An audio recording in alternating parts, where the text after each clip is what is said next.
নমস্কাৰ আজিৰ ভিডিঅ'ত তোমালোকক প্ৰেজেন্ট ইনডিফিনিট টেন্সৰ পৰা পাষ্ট ইনডিফিনিট টেন্সলৈ কেনেকৈ নিয়া হয় এটা সেন্টেন্স বা এটা বাক্য সেই বিষয়ে আজি এই ভিডিঅ'ত আলোচনা কৰিম। ইয়াত চোৱা প্ৰেজেন্ট ইনডিফিনিট মানে হ'ল কোনো এটা কামৰ শেষত কোনো এটা বাক্য তুমি এটা বাক্য ক'লা বা তুমি এটা সেন্টেন্স ক'লা বা অসমীয়াত যিটো বাক্য তুমি ক'বা আৰু সেই বাক্যৰ শেষত যদি এনে থাকে যে ধৰি লোৱা যে মই যাওঁ বা সি যায় বা তুমি খোৱা বা সি খায় তেনে ধৰণৰ এটা শব্দ যদি শেষত থাকে তেনে শব্দবোৰেই আমি প্ৰেজেন্ট ইনডিফিনিট টেন্সত লিখিব লাগে। আৰু পাষ্ট প্ৰেজেন্ট ইনডিফিনিট আৰু এটা আছে যেনেকুৱা ধৰি লোৱা যে যিবোৰ বাক্য ধৰি লোৱা চিৰসত্য হ'ব অব্যাহত হ'ব সেইবোৰ বাক্য প্ৰেজেন্ট ইনডিফিনিট টেন্সত পৰে। আৰু প্ৰেজেন্ট ইনডিফিনিট টেন্সৰ পৰা পাষ্ট ইনডিফিনিট টেন্সত কেনেকৈ কৰে আৰু চোৱা পাষ্ট ইনডিফিনিট টেন্স হ'ল যে অতীতত কোনো এটা ঘটনা মানে অতীতত কোনো এটা সাধাৰণভাৱে কোনো এটা মানে কাম সংঘটিত হৈছে বা কোনো এটা কাম হৈছে বা কৰিছে তেনে শব্দবোৰ তেনে বাক্যবোৰ ক'ত হ'ব পাষ্ট ইনডিফিনিট টেন্সত হ'ব। এতিয়া আমি প্ৰেজেন্ট ইনডিফিনিট টেন্সৰ পৰা পাষ্ট ইনডিফিনিট টেন্সত কেনেকৈ কৰোঁ চাওঁ আহাচোন। যেনেকুৱা কিছুমান মই ইয়াত বাক্য দি দিছোঁ, কিছুমান বাক্য অসমীয়াত লিখি দিছোঁ, মই এইকেইটাই ইংলিছত কৰি দেখুৱাম। এতিয়া চোৱা যেনেকুৱা মই যাওঁ কি হ'ব যেনেকুৱা আই গো আৰু এতিয়া প্ৰেজেন্ট ইনডিফিনিট আৰু পাষ্ট ইনডিফিনিট কৰিব হ'লে খালি আমি যিটো মেইন ভাৰ্ব থাকিব সেই ভাৰ্বটো চেঞ্জ কৰিলে হৈ যায়। এই ভাৰ্বটো কি হৈ যাব গোৰ পৰা ৱেণ্ট আহি যাব। যেনেকুৱা মই গৈছিলোঁ, যদি মই যাওঁ তেতিয়াহ'লে ইয়াত যিটো অতীত হ'ব অতীতৰ যিটো কথা হ'ব কেনেকুৱা হ'ব মই গৈছিলোঁ, বুজি পাইছা? তেতিয়াহ'লে কি হ'ব ইয়াত আই ৱেণ্ট মই যাওঁ মই গৈছিলোঁ, আই ৱেণ্ট। যেনেকুৱা আমি যাওঁ কি হ'ব এইটো উই গো, আমি গৈছিলোঁ কি হ'ব উই ৱেণ্ট, বুজি পাইছা? ইয়াত চোৱা তুমি যোৱা কি হ'ব ইউ গো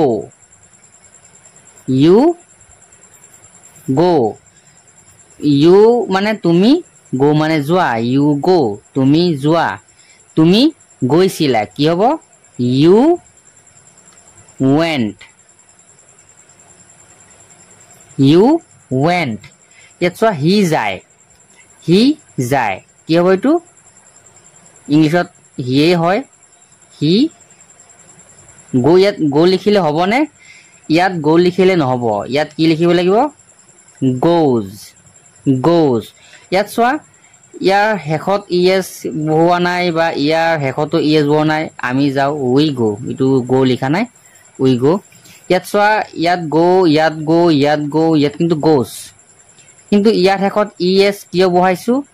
আৰু এটা কথা ইয়াত জানি ল'বা যে প্ৰেজেন্ট ইনডিফিনিট টেন্সত যিটো ছাবজেক্ট থাকিব, ছাবজেক্ট মানে প্ৰথমত যিটো থাকিব এইটো যদি তোমাৰ থাৰ্ড পাৰ্চন আকৌ ছিংগুলাৰ নাম্বাৰ হয় তেতিয়াহ'লে মেইন ভাৰ্ব যিটো থাকিব তাৰ লগত এছ নাইবা ইএছ এটা যোগ কৰিব লাগিব। এইটো খালি প্ৰেজেন্ট ইনডিফিনিট টেন্সত এইটো আকৌ পাষ্টত নহয়, প্ৰেজেন্ট ইনডিফিনিট টেন্সত যদি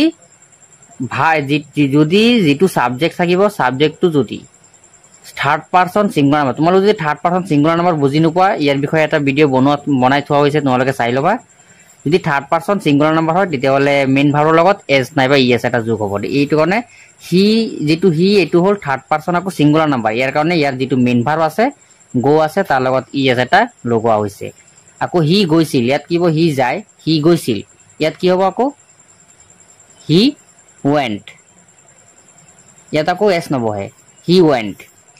মোৰ মা যায়, কিন্তু কি হ'ব মাই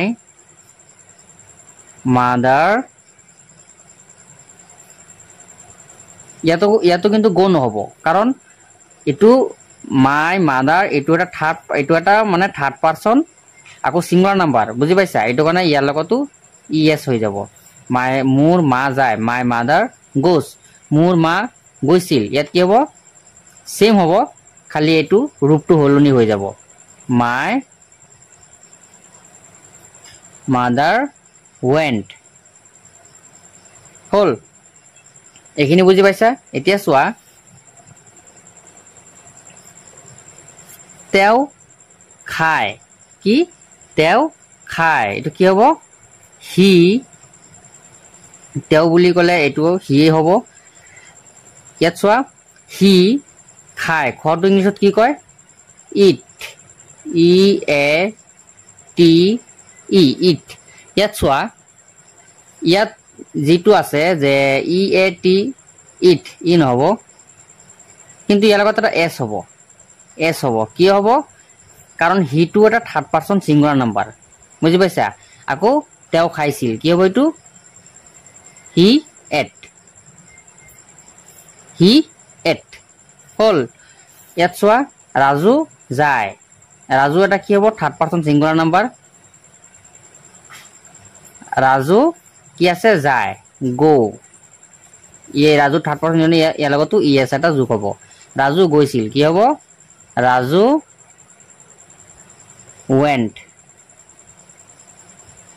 ইয়াত চোৱা যিবিলাক থাৰ্ড পাৰসন সিঙ্গুলাৰ নাম্বাৰ সেই থাৰ্ড পাৰসন সিঙ্গুলাৰ নাম্বাৰ যেটো সাবজেক্ট থাকিব সেই সাবজেক্ট থাৰ্ড পাৰসন সিঙ্গুলাৰ হোৱাৰ পিছত যদি মানে যেটো মেইন ভাৰ্ব থাকিব তাৰ লগত ইএস যোগ হ'ব কিন্তু মেইন যদি সাবজেক্টটো যদি থাৰ্ড পাৰসন সিঙ্গুলাৰ নাম্বাৰ নহয় তে ডাইৰেক্টলি আমাৰ যেটো ভাৰ্ব আছে ডাইৰেক্ট এটো বহাই দিলে হল বুজি পাইছা আৰু এইখিনি তোমালোকে বুজিব হলে তোমালোকে যেটো মেইন বা যেটো ভাৰ্বৰ লিষ্ট আছে সেইটো তোমালোকে মুখস্থ কৰি লবা গতিকে আজি ভিডিওটো ইমানে ধন্যবাদ